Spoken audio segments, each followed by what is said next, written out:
आयुक्तालय कॉलेज शिक्षा द्वारा चलाए जा रहे अनेक कार्यक्रमों में ज्ञानदूत द्वितीय चरण का कार्यक्रम इसी माह से प्रारंभ हुआ है, जिसके अंतर्गत यह व्याख्यान प्रस्तुत हो रहा है। मैं doctor Anubhuti Tiwari, associate professor botany, SRKP government college Kishangarh से topic general characters of pteridophytes and types of divisions and developments in pteridophytes के ऊपर प्रकाश डालूंगी। बेसिकली टेरिडोफाइट्स होते क्या हैं? हमने कई शोभाकारी पौधे के रूप में टेरिडोफाइट्स को गमलों में देखा है। ये एक सबसे कॉमन प्रकार जिससे कि हम एक्सप्लेन कर सकते हैं टेरिडोफाइट्स क्या होते हैं। इसका नामकरण भी इसकी संरचना के आधार पर दिया गया है। इस पौधे में आप देख रहे हैं जो इसकी पत्ती की संरचना है वो पंख के या फेदर के समान है, इसीलिए इसको टेरॉन नाम दिया है और इसलिए इस विज्ञान को टेरिडोलॉजी या टेरिडोफाइट्स कहते हैं। इन पाद को टेरिडोफाइट्स कहते हैं। अनेक वैज्ञानिकों ने इस पर कार्य किए। उनमें से जो सर्वाधिक कार्य किया गया वो था बाय डॉक्टर F.O. बॉवर, जिन्हें कि फादर ऑफ टेरिडोलॉजी भी कहा जाता है। पूरे विश्व में जो सर्वाधिक योगदान था वो F.O. बॉवर का रहा। उसी तरह से भारत में भी अनेक वैज्ञानिकों ने इस पर कार्य किए, इनके ऊपर रिसर्च की, पर doctor father of Indian pteridology professor S.S. बीर को कहा जाता है। इसके जनरल कैरेक्टर्स जब हम देखते हैं तो इसमें सबसे पहले एक टर्म आती है जिसे हम कहते हैं वेस्क्यूलर क्रिप्टोगैम्स। वेस्क्यूलर क्रिप्टोगैम्स को समझने के लिए, यानी कि संवहन क्रिप्टोगैम्स, हमें पता है पादप जगत को दो भागों में डिवाइड किया गया है, क्रिप्टोगैम्स और फेनेरोगैम्स, यानी कि अपुष्पोद्भिद पादप और पुष्पोद्भिद पादप। तो यहाँ पर जो पादप आते हैं, टेरिडोफाइट्स जो हैं वो क्रिप्टोगैम्स में आते हैं और इसीलिए उनको वेस्क्यूलर क्रिप्टोगैम्स कहा जाता है। अब हम देखते हैं कि क्रिप्टोगैम्स में हमें पता है और भी कई सारे ग्रुप्स आते हैं। उनमें से एल्गी यानी कि शैवाल और फंजाई यानी कि कवक आते हैं। इन दोनों को ही हम थैलोफाइटा में डालते हैं।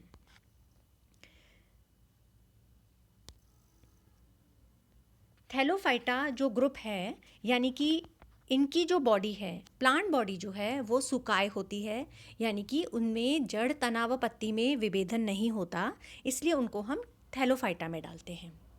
इसके बाद जो ग्रुप आता है वो होता है ब्रायोफाइट्स, जो कि इनसे थोड़ा ज़्यादा विकसित ग्रुप है।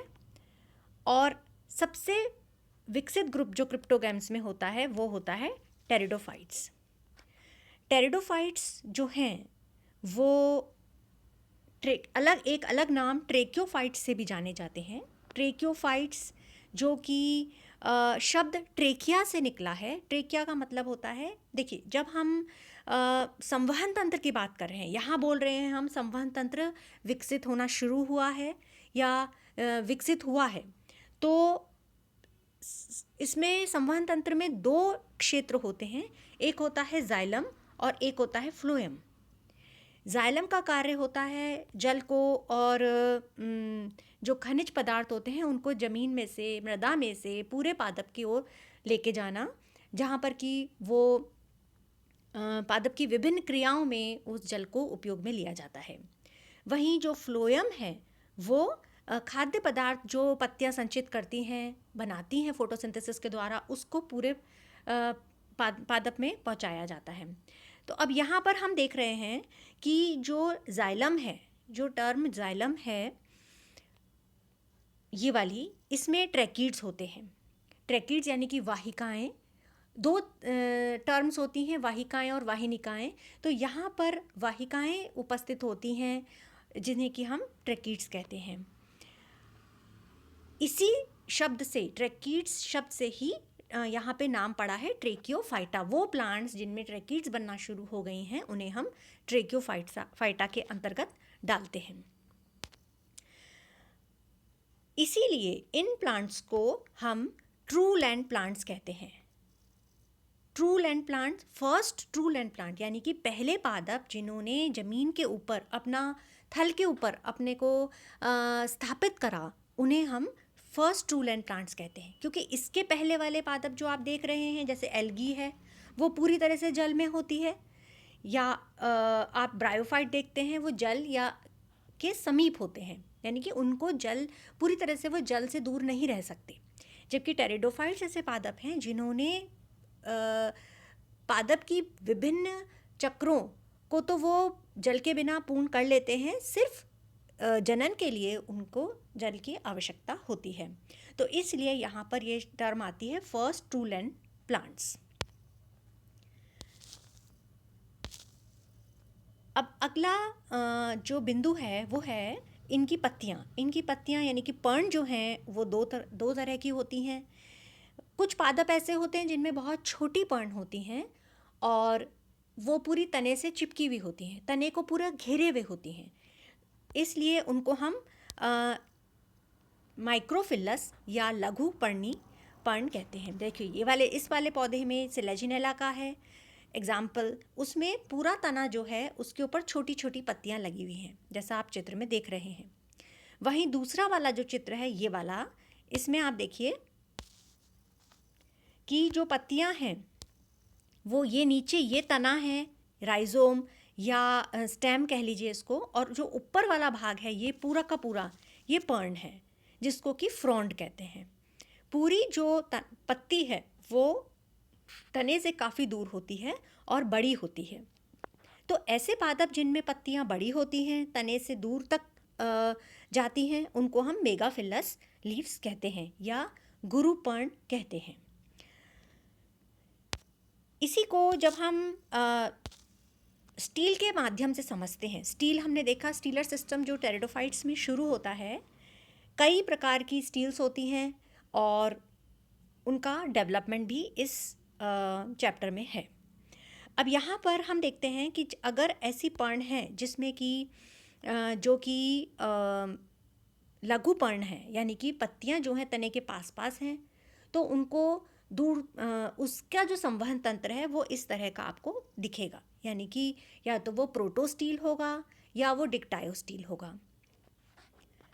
प्रोटोस्टील, ज़्यादातर प्रोटोस्टील पाया जाता है। वहीं दूसरा अगर मेगाफिलस है, बड़ी पत्ती है, तो पत्ती को दूर, जब वो पत्ती दूर तक जाती है तो यहाँ पर स्तंभ में खिंचाव आता है जिससे कि लीफ ट्रेस और लीफ गैप बनते हैं। लीफ ट्रेस यानी कि जो पत्ती के लिए जो संवहन तंत्र जा रहा है उसको लीफ ट्रेस कहते हैं, और उसकी वजह से जो यहाँ पर जगह बनी है उसको लीफ गैप कहते हैं। तो इस तरह से हम देख रहे हैं कि जो गुरुपर्ण है उसमें आपको लीफ ट्रेस, लीफ गैप पाए जाएंगे, और जो लघुपर्ण होती है, माइक्रोफिल होती हैं, उनमें आपको ये दोनों संरचनाएं नहीं मिलती हैं। अब टेरिडोफाइट्स में कुछ पादप ऐसे होते हैं जो कि होमोस्पोरस यानी कि सम बीजाणु होते हैं, और कुछ पादप ऐसे होते हैं जो कि विषम बीजाणु होते हैं यानी कि हीट्रोस्पोरस होते हैं। तो इस प्रकार दो तरह के पादप आपको देखने को मिलते हैं, होमोस्पोरस और हीट्रोस्पोरस। उनकी संरचनाएं भी जब हम देखते हैं तो स्पोर्स की जो संरचनाएं होती हैं वो देखिए यहाँ पर, जो माइक्रोस्पोर्स यानी कि होमोस्पोरस जो पादप होते हैं उनमें तो दोनों ही स्पोर्स समान प्रकार के होंगे, कोई भी शारीरिक विभेदन नहीं होगा, यानी कि संरचना को देखकर आप नहीं बता सकते कि ये जो बीजाणु है वो नर है या मादा है। जबकि हीट्रोस्पोरस जो होते हैं, जैसा कि यहाँ पर है, ये जो एग्जाम्पल है ये हीट्रोस्पोरस का है जो दिखाया जा रहा है, इसमें दो तरह के आपको बीजाणु धानियाँ दिख रही हैं। इसमें आपको छोटे छोटे स्पोर्स दिखते हैं जिनकी संख्या ज़्यादा होती है, इनको हम माइक्रोस्पोर्स कहते हैं, यानी कि लघु बीजाणु, जो कि मुख्यतः नर बीजाणु का कार्य करते हैं, यानी कि लिंग विभेदन जो है वो आपको यहाँ पर स्पष्ट देखने को मिलता है। जबकि ये वाला जो आप देख रहे हैं बीजाणु, इसमें बड़े बड़े बीजाणु हैं और संख्या भी इनकी कम है। तो ये जो बीजाणु हैं वो मेगा स्पोर्स हैं, यानी कि गुरु बीजाणु हैं। दो तरह की बीजाणु धानियाँ होती हैं जो अलग अलग अवस्थाओं में बीजाणु शंकु के ऊपर लगी हुई होती हैं। इसी को देखने के लिए अब हम इस शंकु का एक कोन का एलएस देख रहे हैं। जब इस काट को हम देखते हैं तो यहाँ पर देखिए जो ये पर्ण है जिसके ऊपर बीजाणु लगे हुए हैं उसको तो हम स्पोरोफिल कहते हैं, बीजाणु पर्ण, स्पोरोफिल यानी कि बीजाणु पर्ण। तो यहाँ पर आपको ये जितनी भी पत्तियाँ हैं ये सब बीजाणु पर्ण हैं। अब उनका नाम बीजाणु पर्ण के भी दो तरह के नाम हैं। जिस तरह का वो बीजाणु अपने पर धारण करती हैं उसके आधार पर उनका नाम यहाँ पर रखा जाता है। जैसे नीचे वाले जो आप देख रहे हैं यहाँ पे 3 आपको दिख रहे हैं, यानी कि इसमें मियोसिस हुआ है, अर्धसूत्री विभाजन हुआ है और यहाँ पे 4 आपको स्पोर्स बने हैं। ये 4 संख्या होती है, कम होती है तो उसको हम गुरु बीजाणु कहते हैं, यानी कि मेगा स्पोर्स कहते हैं। तो इस तरह की जो बीजाणु धानी होगी वो क्या कहलाएगी? मेगा स्पोरेंजियम, गुरु बीजाणु धानी। और जो पर्ण है उसको हम बोलेंगे गुरु बीजाणु पर्ण। उसी तरह से ऊपर जब अपन चलते हैं तो यहाँ देखिए ये जो इनकी संख्या है वो संख्या जो है इनकी वो ज़्यादा हो गई है, इसलिए ये माइक्रोस्पोर्स हैं, यानी कि लघु बीजाणु हैं। और लघु बीजाणु जो होते हैं यहाँ पर लघु बीजाणु जो होते हैं उनकी संख्या ज़्यादा होती है और मुख्यतः वो नर बीजाणु होते हैं, नर बीजाणु का काम करते हैं। तो इस तरह से हम इसकी संरचना देख सकते हैं बीजाणु धानी की कि किस तरह से हमें ये दिख रही है और अलग अलग अवस्थाओं में ये व्यवस्थित हैं। अब सभी पादपों में पीढ़ी एकांतरण पाया जाता है, यानी कि ऑल्टरनेशन ऑफ जनरेशन पाया जाता है। 2 तरह के ऑल्टरनेशन ऑफ जनरेशन होते हैं। एक होता है स्पोरोफिटिक जनरेशन जिसको कि हम डिप्लॉयड जनरेशन, 2n जनरेशन या फिर बीजाणुद्भिद अवस्था कहते हैं। बीजाणुद्भिद अवस्था जो होती है वो पादप की मुख्य अवस्था होती है। अगर हम हायर प्लांट्स की बात कर रहे हैं तो उनमें वो मुख्य अवस्था के रूप में होता है, जबकि लोअर प्लांट्स जब हम देखते हैं, एल्गी देखते हैं या दूसरे प्लांट्स लोअर प्लांट देखते हैं तो वहाँ पर यह ज़रूरी नहीं है कि स्पोरोफिटिक जनरेशन ही मुख्य जनरेशन हो। दूसरी अवस्था जो आती है वो यहाँ पर दिखा रखी है, वो है गैमेटोफिटिक जनरेशन, यानी कि युग्मकोद्भिद अवस्था। युग्मकोद्भिद अवस्था हैप्लॉइड होती है, यानी कि उसका गुणसूत्र की संख्या आधी होती है, जो कि अर्धसूत्री विभाजन के बाद बनती है। तो सभी पादपों में ये दोनों पीढ़ी एकांतरण जरूरी होते हैं और तभी वहाँ पर जनन की प्रक्रिया होती है और पीढ़ियाँ निरंतर बनती रहती हैं। अब यहाँ पर आप देखिए इस चित्र में आपको दिख रहा है कि जो ये पादप है, ये बीजाणुविद पादप है, यानी कि स्पोरोफिटिक प्लांट है। इसके ऊपर शंकु या होंगे जिसमें कि बीजाणु होंगे, बनेंगे। ये जो बीजाणु होते हैं उनमें जो बीजाणु हैं वो n अवस्था के होते हैं, क्योंकि इनके अंदर यहाँ पर इस अवस्था पे मियोसिस होता है। मियोसिस यानी कि अर्धसूत्री विभाजन, मियोसिस यानी कि अर्धसूत्री विभाजन होता है जिसके द्वारा ये बनते हैं। बीजाणु जो हैं वो समान भी हो सकते हैं और 2 प्रकार के भी हो सकते हैं, जैसा कि टेरिडोफाइट्स में हम देखते हैं कि 2 प्रकार के भी पाए जाते हैं। तो जब अगर 2 प्रकार के हैं तो 2 तरह के पादप बनेंगे उनके अंकुरण से, जो कि मेल और फीमेल गैमेटोफाइट कहलाते हैं। जबकि एक ही पादप अगर एक ही तरह का बीजाणु होता है, होमोस्पोरस प्लांट होता है, तो उसमें आपको दोनों तरह के जननांग, नर और मादा जननांग एक ही पादप पर उपस्थित मिलते हैं। यहाँ पर युग्मकोद्भिद पादप जो होता है उसमें आपको अंड व पुमड़ू देखने को मिलते हैं, और ये दोनों फर्टिलाइजेशन या निषेचन के बाद वापस से युग्मकोद्भिद पादप बीजाणुद्भिद पादप बना देते हैं। तो इस तरह से ये चक्र पूरा चलता रहता है, जिससे कि ऑल्टरनेशन ऑफ जनरेशन होता है, जो कि सभी प्लांट्स में पाया जाता है।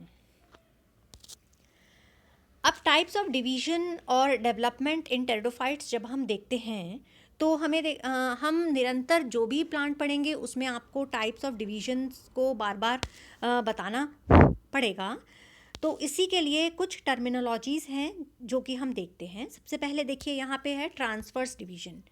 ट्रांसवर्स डिवीजन का मतलब होता है कि जब एक कोशिका है उसमें आपने इस तरह से उसको काटा, तो वो ट्रांसवर्स या हॉरिजॉन्टल या अनुप्रस्थ काट कहलाता है, जो कि डेवलपमेंट के लिए या विकास के लिए ज़रूरी होते हैं। वो ट्रांसवर्स डिवीजन है। इसी प्रकार दूसरा है लॉन्जिट्यूडिनल या वर्टिकल डिवीजन। अगर कोशिका में लंबवत विभाजन होता है तो उसको हम लॉन्जिट्यूडिनल या अनुदैर्ध्य काट या वर्टिकल डिवीजन कहते हैं। तीसरा आता है डायगोनल डिवीजन। देखिए, ये कोशिका है, इसमें अगर हम इस तरह से कोई काटते हैं तो वो डायगोनल डिवीजन कहलाता है। तो ये तीनों काट तो कोशिका के भीतर होते हैं, और उससे एक कोशिका से दो कोशिकाएं, यानी कि उनकी कोशिकाओं की संख्या बढ़ती है। वहीं अगर हम देखते हैं, जब संख्या के साथ साथ अगर स्तर भी बढ़ जाएं तो वो कौन से प्रकार के डिवीजन होते हैं।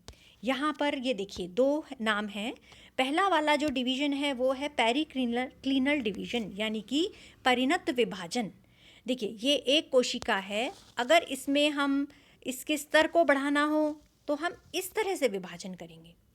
तो यहाँ पर एक स्तर से दो स्तर बन गए, और डिवाइड करेंगे तो ये 3 स्तर बन गए। जब आप स्तरों की संख्या यानी कि परिधि की संख्या बढ़ती है तो उसको हम पेरिक्लिनल डिवीजन कहते हैं। वहीं दूसरा वाला है यहाँ पर एंटीक्लिनल डिवीजन। एंटीक्लिनल डिवीजन में ये एक कोशिका है, इसका स्तर बढ़ जाने के बाद अगर इस स्तर की कोशिकाओं की संख्या बढ़ जाए, एक ही स्तर की अगर कोशिकाओं की संख्या जब बढ़ जाती है तो उसको हम एंटीक्लिनल डिवीजन कहते हैं। तो इस तरह की डिवीजन्स जो हैं, जब भी हम बीजाणुधानी का विकास देखते हैं या जन्नांगों का विकास देखते हैं, स्त्रीधानी और पुंधानी, तो उनके अंदर इस तरह के डिवीजन्स आपको बार बार देखने को मिलेंगे।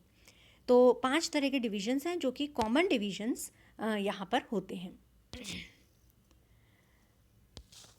अब आता है type of development in pteridophytes. Pteridophytes में 2 तरह के डेवलपमेंट मुख्यतः पाए जाते हैं। एक होता है eusporangiate type of development. Eusporangiate type of development जो है, इसको हम हिंदी में भी यूस्पोरेंजिएट ही कहेंगे।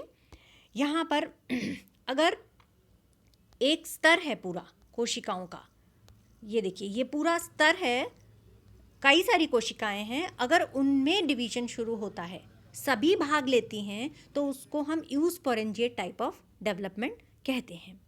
इस तरह से बनने वाली, जैसे हम खाली बीजाणुधानी का ही अगर उदाहरण देखते हैं, तो इस तरह से जो बीजाणुधानी बनती हैं उनमें व्रंत बनेगा नीचे, जो कि बहुकोशिकीय बहुस्तरीय होता है। बाहर जैकेट बनती है, जैकेट भी बहुस्तरीय और बहुकोशिकीय होती है। और अंदर जो बीजाणु हैं, इनकी जो संख्या है वो भी अत्यधिक होती है, असंख्य होते हैं। तो इस तरह से यूस्पोरेंजिएट टाइप ऑफ डेवलपमेंट में स्टॉक, फिर इसका जैकेट यानी कि आवरण, और बीजाणु सभी जो हैं वो उनकी संख्या अधिक होती है, बहुस्तरीय होते हैं, और संख्या में ज़्यादा होते हैं। तो इस तरह से यूस्पोरेंजिएट टाइप ऑफ डेवलपमेंट हम देखते हैं। वहीं दूसरा आता है लेप्टोस्पोरेंजिएट टाइप ऑफ डेवलपमेंट। लेप्टोस्पोरेंजिएट का मतलब होता है जब कोई एक ही कोशिका, प्रारंभिका, एक कोशिका इनिशियल सेल या प्रारंभिका से ही अगर सारा विकास या सारा डेवलपमेंट हो जाता है तो उसको हम लेप्टोस्पोरेंजिएट टाइप ऑफ डेवलपमेंट में डालते हैं। ये सारे जो विकसित टेरिडोफाइट्स हैं उनमें आपको लेप्टोस्पोरेंजिएट टाइप मिलेगा, और जो आद्य प्रकार के हैं उनमें आपको यूस्पोरेंजिएट टाइप ऑफ डेवलपमेंट मिलेगा। लेप्टोस्पोरेंजिएट में क्या होता है, देखिए सभी जो इसका जो स्टॉक है, व्रंथ है, वो कम स्तरीय होता है। जो इसका जैकेट है वो भी कम, एक या दो स्तर का ही होता है, मुख्यतः एक स्तर का ही होता है। और बीजाणु की संख्या जो है वो भी कम होती है। तो इस तरह से हम दोनों तरह के डेवलपमेंट्स को देख सकते हैं, जिसमें कि जिसके आधार पर हम पादप को बताते हैं कि इसमें लेप्टोस्पोरेंजिएट टाइप ऑफ डेवलपमेंट होता है या यूस्पोरेंजिएट टाइप ऑफ डेवलपमेंट होता है। तो इस तरह से जो एकदम बेसिक चीज़ें हैं टेरिडोफाइट्स की, जनरल कैरेक्टर्स और उनके अंदर जो डिविजन्स हैं, जो डेवलपमेंट्स हैं, जो पूरी सभी मेंबर्स के अंदर आपको बार बार पढ़ने होंगे, उसे हमने एक बार देखा है। और इसको मैं चाहती हूँ आप एक बार वापस पढ़ें, ताकि इसको अच्छे से समझने में आपको सुविधा हो। धन्यवाद।